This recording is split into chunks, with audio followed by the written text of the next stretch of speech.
Hey everyone, it's Bardowski, founder at Million Dollar Party Girl, and we are live with another episode of Million Dollar Downline, where I interview ordinary women in our industry and have them share their extraordinary success story.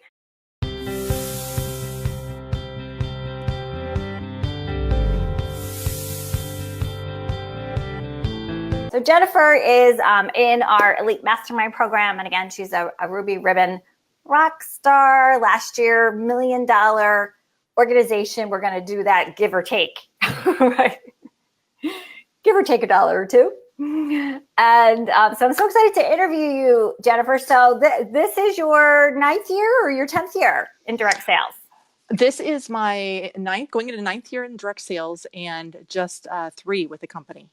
Okay. That I'm currently with. 3 with the company. So pretty impressive, just 3 years, and you already achieved that $1 million success. Yes. In organization sales. So tell us what your startup was like. Was it fast and furious, slow and painful? How did you get started? Well, with my startup, when I first came into the business itself, or with this company. Yeah, with Ruby Ribbon. With this company, it was fast and furious. It was amazing. I mean, the company itself is absolutely incredible, and it just took off. I mean, women want what we have, and I quickly realized that. And it just took off, and it still is. We're going full force. Full speed ahead. So obviously you had experience, you had some lessons that you had learned. So what was your plan? Because I think this can be, some great advice, especially for new consultants starting the business, right? Yes. What was your plan in your first 30 days to get that launch going? What kind of activities were you doing? It's true. No matter what level you're at, whether you start, it's always the same. I mean, it starts with your contact list, and to just grow and get out of your circle as fast as possible, and to meet new people and just share. It's really just, I call it, I have the gift of gab. And so I do. And I just tend to share. And if I like something, I tell people about it. And I think that's probably many of us. And that's exactly how it started.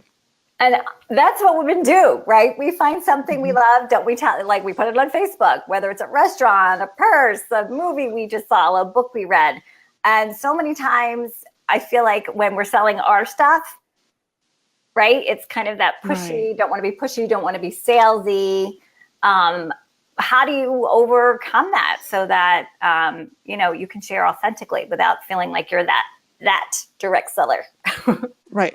And I think that's part of me and my organization. The same thing is we have something that helps women. And I think probably anybody watching, if you have something you're very passionate about and it's helping other women, that's all we're doing literally is we have something that can help women and that can help women feel good about themselves. And we're just out there sharing. And that's one of probably my biggest tips ever is share every single day, touch your business every single day. But you're sharing, focusing on the problem you solve, which for everybody that watches my show, I talk about that a lot. Yeah, amen. Amen. It's not about the product. It's about the feeling, the end result, the problem that you solve. And that's when you can share authentically, knowing that you are helping people, right? So you mentioned you started with your contact list. Let's dive into that, because I was actually attending a party last night for another direct selling company that I'm working with. And we kind of talked about what I believe that is the core foundation of kind of announcing your business, is starting with that list, which many times starts with your warm market. But of course, you can expand beyond that. So how many names were on your list? Who was on the list? Where did you, start that process? Never enough on the list, right? And it's a growing list that I keep actually on my cell phone in my notes section, and I just go there always. And I mean, you can start by social media. If you're, on Facebook, go through your contacts there. Who can you help? In my case, I can help every single woman that I know. So I always said, and I don't know if everybody knows about, the products I have, but I say, if you've got boobs, I can help you. The income opportunity is honestly the best thing we have to offer in this industry, yet it is the one thing that few people talk about. And again, I feel like, it's that pushy thing, yet what an impact this business has made probably for everybody watching this show right now. I just started this because I was wanting some clothes, and I said yes because my girlfriend asked me to do it. And I said, I'm probably not going to get anybody to join my team or anything like that. I told her that. Oh, you And did? I did. I told her that. I said, I'm here. A couple extra dollars would be great. And I quickly, landed in leadership just because I do say I have the gift of gab. And I saw how incredibly powerful it was, how many people that I could help. And it's amazing. And we all come into this business with this, entry level, but we have the potential to really earn an uncapped income. And it's pretty powerful. So sponsoring, if you haven't done it, I highly, highly think you should take a look at it for sure. You can give yourself your pay raise. No glass ceiling. And I don't see Yes. that anywhere else. No. Not to mention the supportive environment that we have. So if you guys are watching and you feel like somebody on your team needs to hear this, then please share this, because that is why I do the show, to really get those amazing stories of success in our industry out there, to not just inspire you, but to inspire the people that you know. So how long did it take you to move up into leadership from the day you started? 3 months. 3 months. I would say 3 months, from somebody that wasn't going to sponsor at all to all of a sudden, oh my gosh, I've got a team. Like, this is crazy. How did it happen? I'm going to tell you this. Back when I started, I said I wasn't going to sponsor anybody. But I was flapping my lips, right? And sharing everything, how great it was, blah, blah, blah. And I had people say, hey, Jen, can I join your team? And that was pretty powerful. I'm like, of course you can. And they're like, well, I didn't think you wanted me to. And I'm like, of course I do. And that was my big aha moment. It was like, I need to be sharing this with everybody. Why am I not? They're excited. It's an opportunity. And then once I realized the potential they have to help their families and, buy homes and quit their awful 9-to-5 and just do something that they feel very empowered. And like you said, the camaraderie and the love and support of these companies and all who are in them, it's just amazing. So I shared ever since. It's amazing, and it's priceless. So you learned your lesson, right? Priceless. When that I person learned said that. very quickly. I know you were shopping for some conference goodies today. So tell us about that. So because, we're always looking for ideas to keep our teams engaged and interacting. When do you leave for conference? I'm leaving tomorrow. Tomorrow. Very excited. And how many are going from your team? Oh my gosh, they are a lot from all over the country. In fact, I'm just trying to get different things. Here's one of my goodies right now. Let me Pens, see. bags, hats. It's bling because I'm the bling team. Oh. We stand for believe, lead, inspire, and N is new ideas and opportunities, and the G is grow.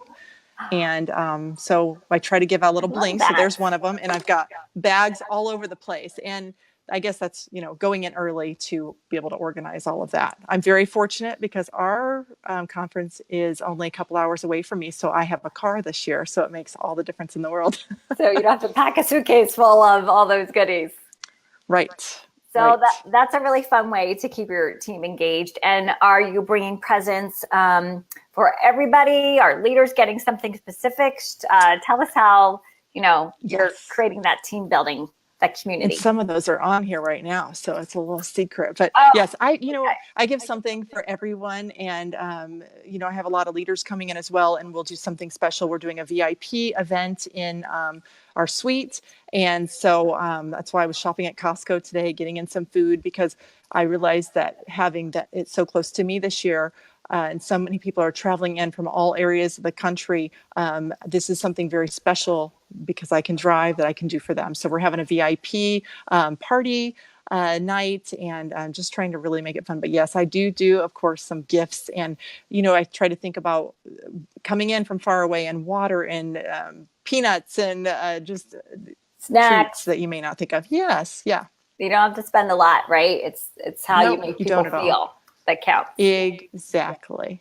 So I love the VIP idea, the VIP party. Is that for all attendees, or do they have to do something to get the You know invite? what?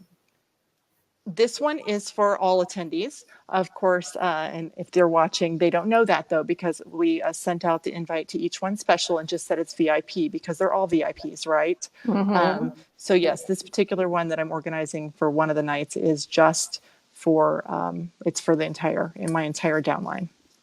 And are you doing any special or have you already done, because it's tomorrow, any pre-conference challenges to get people ready to rock their business when they leave? Oh, yes, absolutely. I mean, the worst thing, we're doing a six pack party right now.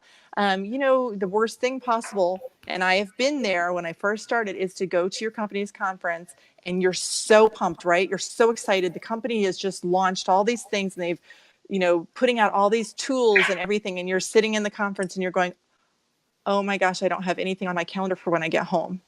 And that for me was the worst feeling in the entire world. So I don't want that for anybody on my team. So yeah, we put out starting in June to have a 6-pack of parties on your books in the month of July being the bulk, and then the first 2 weeks of August too. We want to carry through. But yeah, definitely for anybody that's going to conference and you still have time, make sure you take a few minutes and get your calendar set, because it makes all the difference. Yeah, honestly, otherwise you're really throwing that money away, because if you don't use what you've learned, you lose it, right? It's use it or lose it. Right. So, right. Absolutely. And you're so excited. And the worst thing to do is get all inflated, and then you don't have anything on the books and you feel then deflated. And that's not what our conferences are all about. So yes, never go to a conference without a full calendar. And I love the focus on the 6 parties in that period immediately following conference. That's super smart. And I think that's smart anytime somebody wants to relaunch or restart their business. Do 6 parties in 4 weeks and you'll be on fire by the end of those 4 weeks. So are you sharing tips on how to book summer parties as part of that? Is there training that you've been doing? There's training, there's verbiage. I mean, we put it out there. I think, and I always say, use me too. Tell somebody that I'm challenging you. If you're not comfortable, booking, say, hey, I'm being challenged, and I give them a graphic, give them some verbiage. They can, today's generation texts a lot. And I said, you can email, text, whatever you can. But yes, get some things on your calendar. And so it sounds like you had like a whole booking blitz around that focus. We do. And I have a actually texting challenge as well. So it's whatever. Some people like face-to-face. Some people pick up the phone, right? So the younger generation seems to want to text. So I actually even have a texting thing in our files section on our team page that they can go and book shows that way. The verbiage, you mean? Yep, the verbiage, and there's also a tracker where they can write down who they're going to text, when that person responded, and fill in their date. Awesome. So they have a way to track the results and see that success. One of the ways that you're communicating with your team, and I know you shared this with me, is a text messaging service. Yes. So can you tell, because I always have everybody share their favorite app. And so yes, tell everybody about that. There was Slide Dial, but this one I do Call Fire too. And it's actually, I use it recorded message on the phone. Is it callfire.com? Callfire, I believe it was callfire.com. Yes. Callfire.com. And it uses credits and it tracks. And yes, I'm able to leave messages that way. And is this the one that beats, like it skips the ringtone? Yes, it goes when they answer, and it goes straight to their. No, that one is Slide Dial. That one's Slide Dial. So many great tools out there, right? There really are. Slide Dial is great because it goes straight to their voicemail. Slide Dial straight to voicemail. And do you use that exclusively with your team, or do you use that with your customers as well? I use that with customers as well. Oh, straight to voicemail. And give us an example of how you would use that with your customers. Okay, with my customers, you were calling, we're customers, we're following up. If there's something I want them to know, and I just wanted to let them, let them know I'm thinking about them, or they, to call me back at a time that's convenient for them, I will put in the number. It'll go straight to their voicemail. Because sometimes, we have 100 people on our list to call, but we may not, we know that once we get chatting, that it could be that we only make 2 calls during the day. So I really set out on my day that I call people. I have a certain day for that. And so I will go and put that in. It'll just make sure that I touch them, make sure that I ask if their order was okay, and let them, they should have received it by then. Or sometimes I'll just go on and say, hey, we're having a flash sale. But most of the time it's just to touch them and to tell them I was thinking about them, because actually that's how we set ourselves apart in this whole industry, is that we want to provide that extra care. Yeah. We have that follow-up. And the relationships, right? Yes. And I bet customers actually probably appreciate that they can hear your voice without their phone ringing, because there's nothing, that ringing phone has become, I feel like, a big interruption that people are not too excited about. They're not, and they can listen at their convenience. They can listen at their convenience. They don't have to stop everything. It goes straight to their voicemail. They don't have to be like, oh, I wonder what she wanted, or feel guilty about not answering it. But it goes straight to their voicemail. And, we never know what somebody's doing. You could be calling, they're in the middle of something, or they're putting a baby to bed. And this is a great way to have those touch points without being intrusive. Well, it's true. I've had somebody call and actually say, oh my gosh, I'm so glad you called. I'm in the ER with my husband right now. I'm like, don't answer the phone. Go be with your husband in the ER. But people do pick up the phone. So I really like that app. It's been a time saver, and it just lets people know you care. And is there a fee for it, for Slide Dial? For Slide Dial, no. It's an app. That one is an app. And it's free? Yes. And there is a paid one, I think, if you want to do group, but the way I use it, it is completely free. Absolutely. Now it's a one-on-one. It's okay. But I believe there's a group feature that if you would have to pay more for. And how about the other CallFire? CallFire, that is actually something you can program in phone numbers and do a mass. So that is something I believe Slide Dial has something similar, but this one is just a recorded message, and you can leave messages for your teams. You could also record for customers, for sales. But yeah, you can preload everything and send out as many messages as you want, but it is like paid. So great way to stay connected with your home team while you're away at conference. So Jenn, where can everybody find you? Because we want to make sure, for those of you that watching that love some of these tips, make sure you reach out to Jenn. Thank her for her time today. So where can people find you on Facebook and everywhere else in the world? Well, thank you. My Jenn Trevarthan, and it's Jenn, and Trevarthan's kind of long, Trevarthan. But that's my handle on pretty much all platforms. All right. Thank you so much, Jenn. And if you're watching this on YouTube, because we're going to put this on YouTube too as well, hello to our YouTube subscribers. Make sure you guys give us a thumbs up over there. All right. Thanks, Jenn. Have a great day. Thank you. You too. All right. Bye. Bye.